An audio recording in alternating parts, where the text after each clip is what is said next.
Hello everyone and welcome back to the Alundra any% speedrun tutorial. Before we're going to start with this part, just a thing real quick. So as of lately there has been a little route deviation in where you would go to the fire manor right now after Coastal Cave and get the fire wand.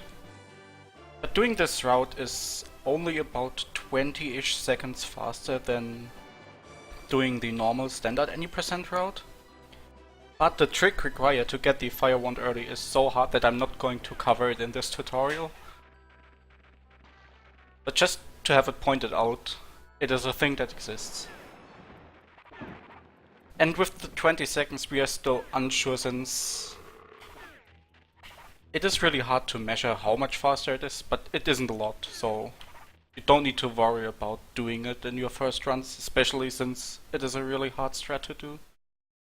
It requires a bomb boost, which a bomb at this point in the game deals 5 damage, so even if you get all of the safety life vessels, without healing you only have 3 shots at it.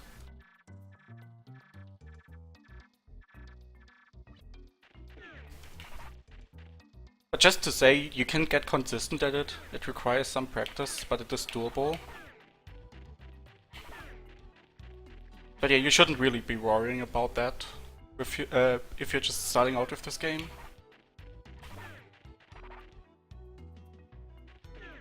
Also, I can probably talk a bit more about it, because there just isn't a lot of stuff going on right now except advancing story triggers.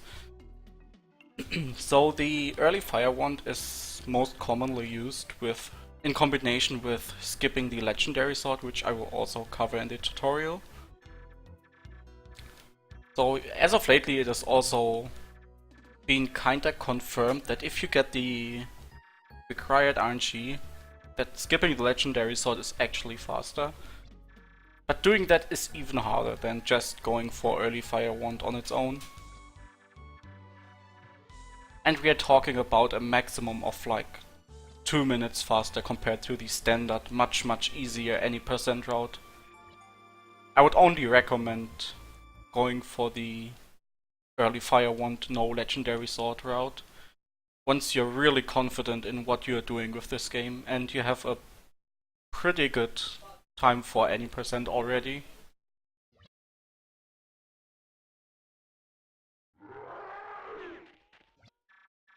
So yeah, there still isn't a lot of stuff going on here. Maybe there's something else I can talk about. I am thinking about it.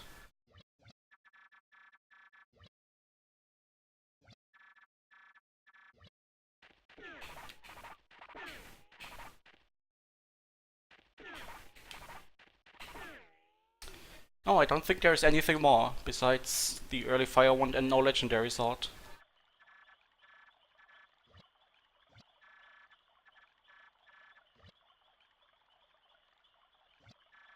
So yeah, being here we just need to figure out the best path, because there are 3 houses that have open doors that we need to bonk into. And the best path is just following Septimus. Bonking into this door. And then going elevation to elevation lower, because on each elevation of the town there is 1 house.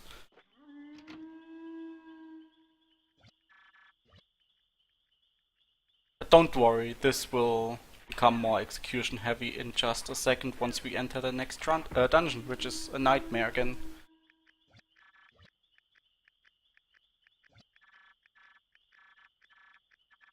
So even though this is like, I call it not a really execution heavy part, there's still a lot of text advancing going on, and as I already mentioned, text advancing is, or does require, some execution in this game.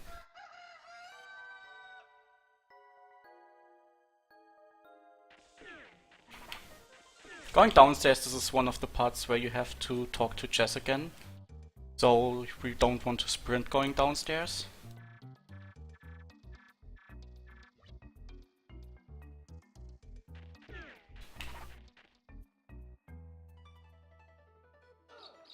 And now we need to enter Klein's house, which there are 3 NPCs standing in front of it, in which we need to talk to all of them again. every time there's like a little gathering in front of someone's house, except for once, we need to talk to all of them.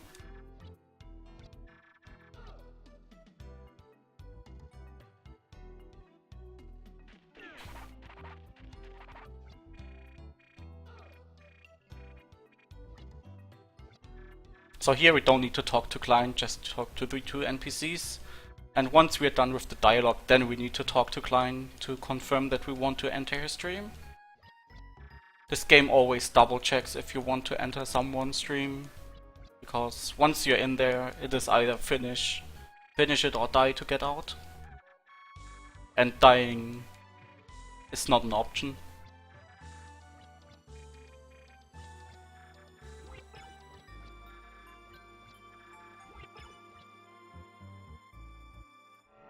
Alright, starting with this dungeon. First of all, the most important thing I have to point out about this dungeon in terms of execution is the music is the best. If you can't realize that, you can't execute this dungeon. This is the best song in the game. So now that you understood that this is the best song, it is generally considered faster by a couple frames to walk instead of jumping on ice. But it is for RTA only really a deal if you are walking in a straight line, just like here.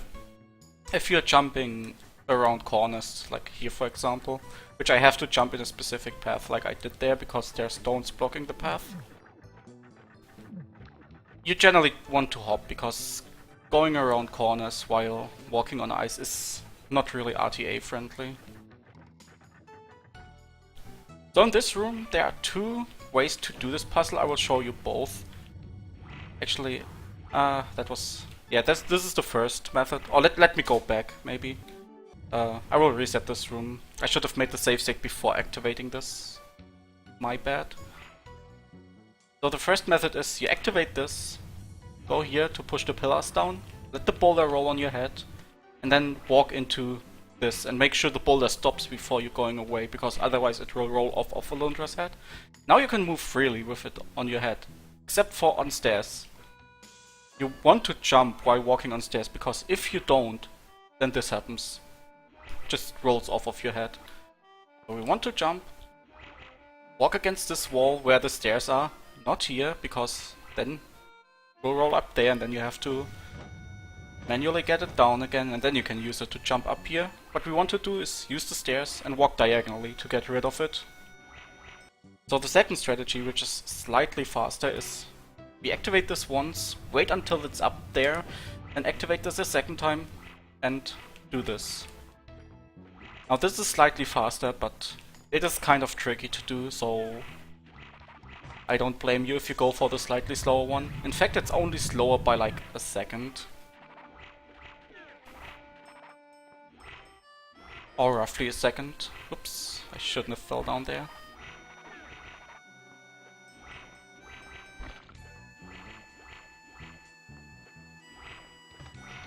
So in case you feel like uncomfortable in continuing without full health, talk to the statue. It is a really quick full health refill. Health shouldn't be an issue in this dungeon, but it can be depending on how many times you jumped into the spikes in the first part of this dungeon. Now entering this, we get to the puzzle section of this dungeon, which the puzzles here are rather easy. Just push those two pillars upwards, the first one to the side like I did. And then there are two buttons again, just walk over them to activate both, and we are done with this. Then we go here, push this one up, this one to the side, this one up, and this one to the side. And now we need to be a little bit quick, because while we are pushing this to the right, it will slide over a button. And we need to stand on the button to the left here. Also, those enemies are in my way. So there's a button right here, and it's not against the wall, so the pillar will land here. We need to be quick, pushing this, standing on there, and the puzzle is solved. So, for this room, there are two ways to do this room. One is like 11 seconds faster if you get it first try. The second one is the slower one. I will show you the slower one first because it is much easier and much more RTA friendly. The second version of this room is a bit more inconsistent, so I don't really recommend going for it. But yeah, we are up here now. What you can do instead is just don't do this puzzle at all, and instead go up here and climb this. So don't move after climbing up. What you want to do is you want to jump and hold upwards on the same frame. And while you're jumping and holding upwards, you want to pull out a bomb, but you have to pull out the bomb at the very earliest time on frame 4 after pressing jump. So you have to press jump and up on the same frame, keep holding up, you can release jump after pressing the button, wait 4 frames and then pull the bomb. And after pulling the bomb you want to let go of holding up. I will show you, I will hopefully get this first try and then show you how it looks like. There. And you land on this pixel. This is the very last pixel. One more pixel upwards and I would fall down. And now you need to hold up and press jump again on the same frame in order to cross this gap. And it should look like this. And that's basically the way that it's 11 seconds faster. Now we need to do this quick little pillar push puzzle, which there's a technique here that saves some time. I forgot how much it is, but basically you push this pillar up here and now you're walking into this wall and hold diagonal down left. And for some reason the game gets confused and pushes the pillar into a different direction. And that solves the puzzle. So now here, to make it easier for RTA, we want to jump into this loading zone. And for the second one just hold up. And then we will... or not. Well, usually it works that you land up here already. It's a little time save instead of having to climb this manually. But yeah, getting out of this tower... There are 3 towers in this dungeon that we need to get into and collect the key for each of them. Going to the second tower, it's kind of a perspective hell. We want to go down here, and even though it looks like it, dashing is actually not faster to this chest. It's very weird, but trust me on that one. And yeah, now the perspective hell begins. We want to navigate through all of this, avoiding spikes as much as possible. Doesn't matter if you get hit once or twice, you will have the health for the remainder of the dungeon. So you can sprint here, because the spike is a little bit higher than it looks. And sprint here, and this position shouldn't work, but if you're further to the right, you can sprint around this corner and also do a quick turn there. Just be aware of that spike, because if you get hit by it, you will fall down. Then going into the last tower, there's also a neat little skip here, in which you just press left and up to align yourself with the very corner of that platform, and pull the bomb and jump to this position. You want to jump straight up and then hold left for just a couple frames in order to get onto the conveyor that pushes you into that direction. Then just go here, activate this, get into the next room. So now here, basically jump on this platform in order to get it down.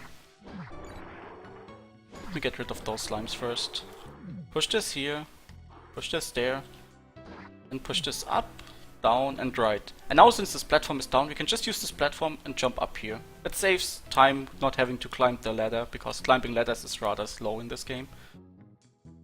So once you enter this room, just walk up a little and then start to sprint, and you will always avoid the spike here. Because if you just hold up and sprint immediately, you will hit the spike, and you can easily avoid that. I still got hit twice, which doesn't really matter. As I said, you shouldn't have health problems here. So for this part, everyone really uses their own kind of setups. What I see people do is just walk against the conveyor and turn around like this and jump diagonally, and I didn't get it. This is the strat that most people use. What I do is I jump onto the conveyor, jump to the left, and I always land on this chest. Lately I've had a bit of an issue with my strat, but just making sure you get your visual cues right with this one, it should always work. So this loading zone is special in a way of, you may have heard it, you can keep your sprint through this loading zone. It is very tricky to do since you need to You basically need to do your quick turn while the screen is still black, so kind of need to get the timing down. It's not bad if you fail it at all, just start a new sprint.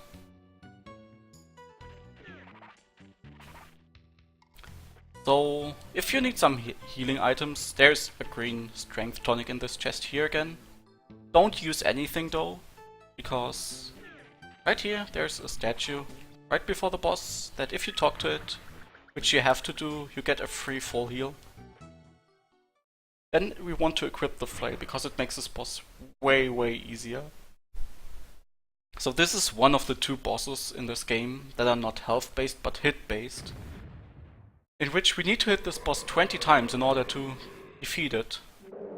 And we get the bad Anchi, the 8 line. That is not too bad, because we just got a heal. But we basically want to stand on either of the edges and then just wait for him to start his attack. Punch, punch. Go back to the corner. Punch, punch. Go back to the corner. Maybe get rid of the slimes that are there in your way. Don't care about taking damage really. It's not an issue here. And basically do that 10 times. And then you get to 20 hits.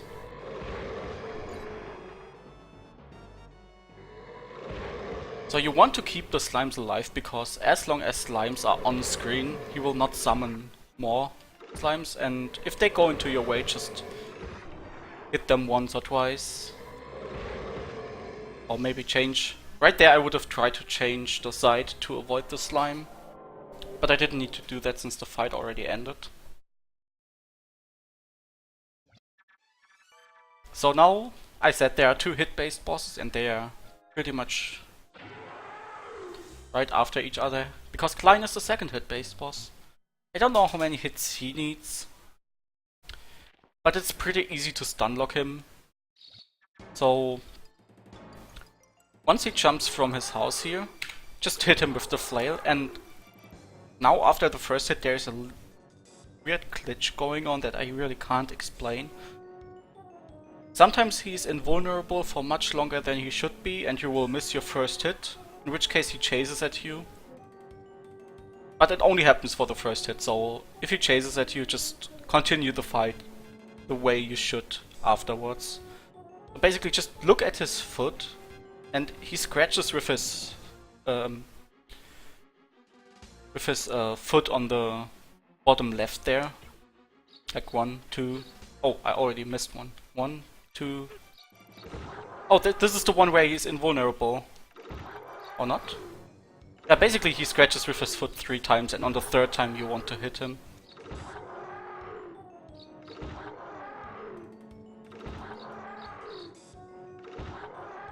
So you can easily stunlock him. And the reason why I said you don't need to care about your health really on the boss and here is because for once on the boss you shouldn't really get hit all that much that you get into danger zone. And on Klein he will, if you get the stun lock down, which is really easy to learn, you will at most get hit once because of the weird hitbox glitch that goes on the first hit. And after that you get a free full heal again, because you're going to sleep.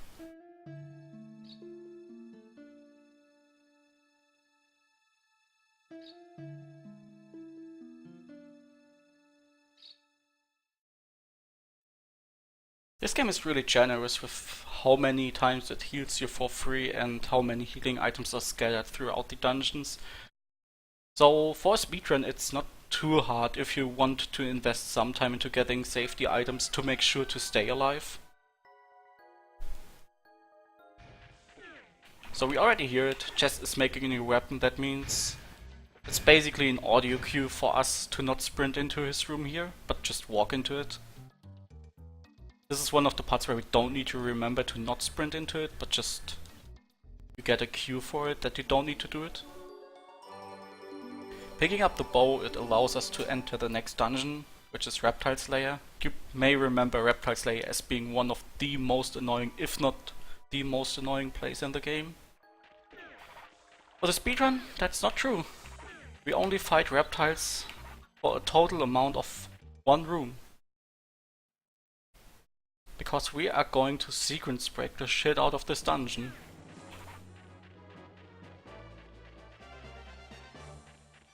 So sprinting here,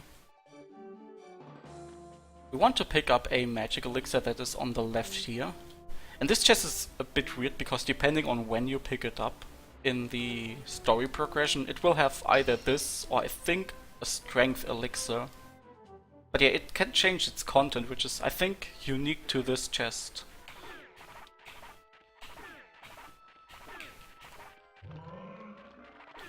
So trying to avoid those enemies is for once to some extent luck dependent, but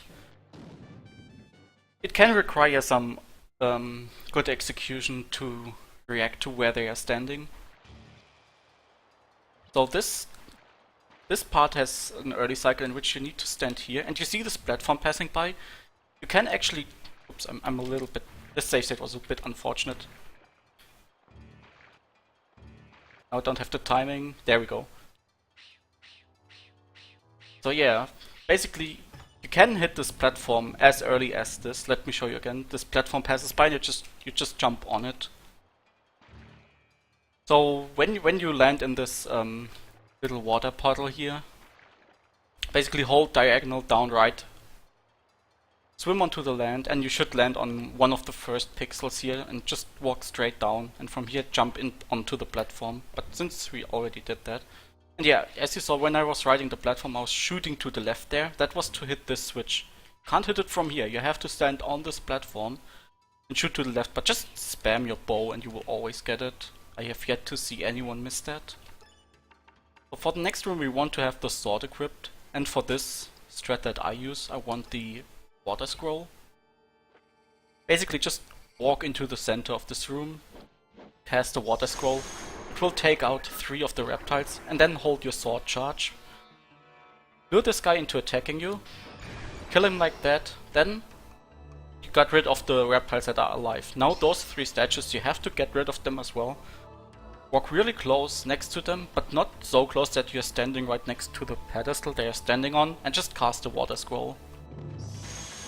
So you will lure all 3 into attacking you, and you get rid of them. Then you want to sprint into this door on the right side, because it will make sure you avoid the spikes that come out of the ground. And right here, stand here, shoot the bow, and you heard the lever got activated. Now we need to continue onwards to the right here. For this room, equip the sword again. This dungeon is really all about changing your weapons. Just stand here, sword charge, hits the lever, get into the next room. Now equip flail, hit both, hit a single one, makes a stair. Here just hit a single one. Then equip bow.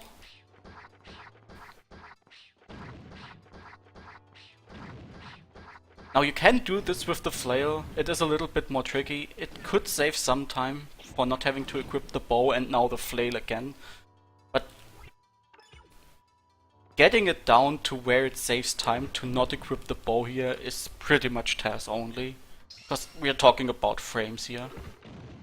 So just equip the bow, make your life easy and don't bother with it. Also, if we go into this screen now, what you want to do, while you're in the loading zone, just hold diagonal, up, left and triangle. And once you hit the ground, release left and just hold triangle and upwards. It will make sure to avoid all of the flames, so you can sprint straight up and into the door. Looks like this.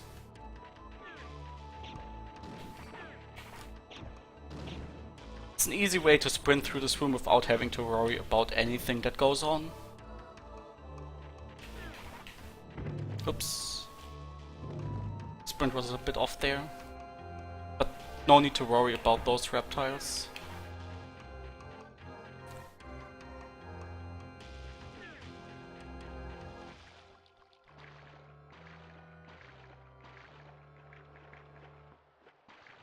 Oh, I didn't get on top of that. Really? So yeah, basically we already did that one room that I've mentioned in which we fight reptiles in. For now we don't need to care about reptiles anymore at all. So, just to mention it, an herb here.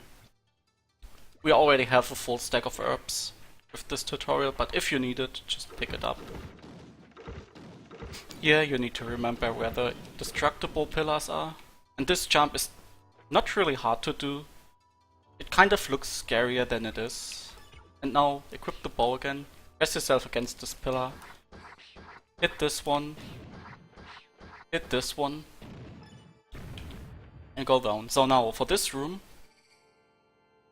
once you're going further to the left here, you will activate the cycle of all of those statues, and there are strategies in order to make it a guaranteed 2 cycle with getting rid of all 8 of them. So basically you shoot here, activate this, shoot there, and then do it something like this. I had a 3 cycle there, that's still perfectly acceptable. Even if you need like 4 cycle, that's also acceptable. For an easy 4 cycle, basically stand here between 2 pillars on 2 edges, like there or there, and just shoot like this, and stand here, shoot like this, and for the 2 other corners you can do the same. That guarantees you pretty much a 4 cycle, so don't be hectic about this. It is really easy to do if you're just chill.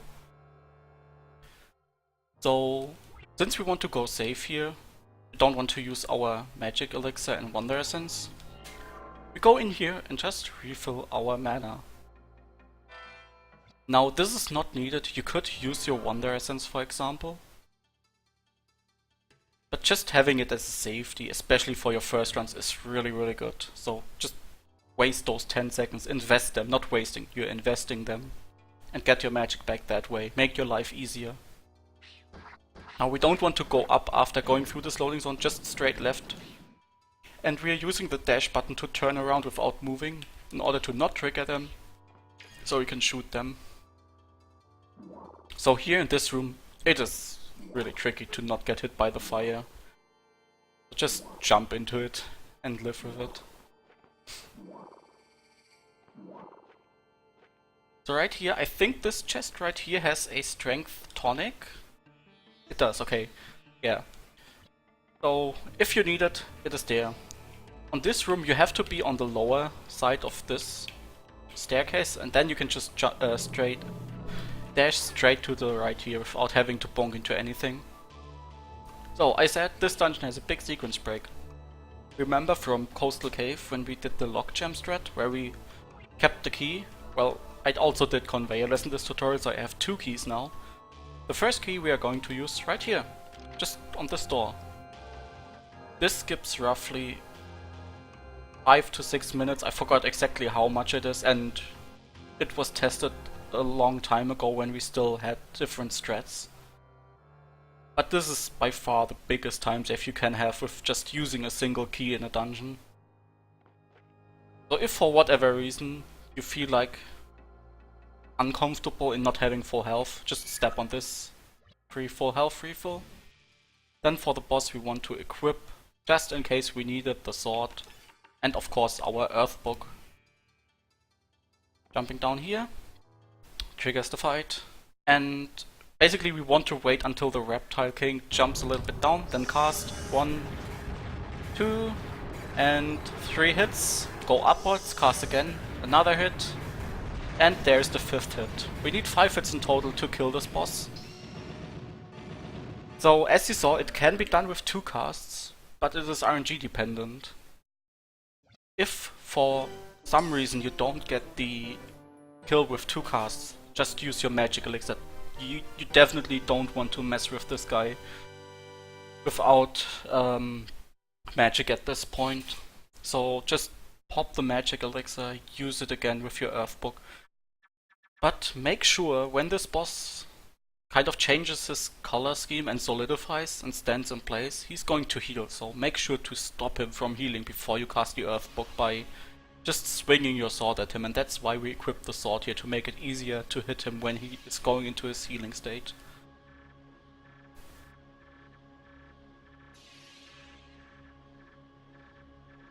Or actually, You should use your Wonder Essence here, not the Magic Elixir, because we want to get rid of our Wonder Essence for the next dungeon, so just to demonstrate it, I'm going to use it here now. So for this part we only need to pick up one of the chests, because the second chest contains the Fire Scroll, and if you've ever played this game and used the Fire Scroll, you know it's up to no good. So, since we used the Wonder Essence, we are obviously fully healed.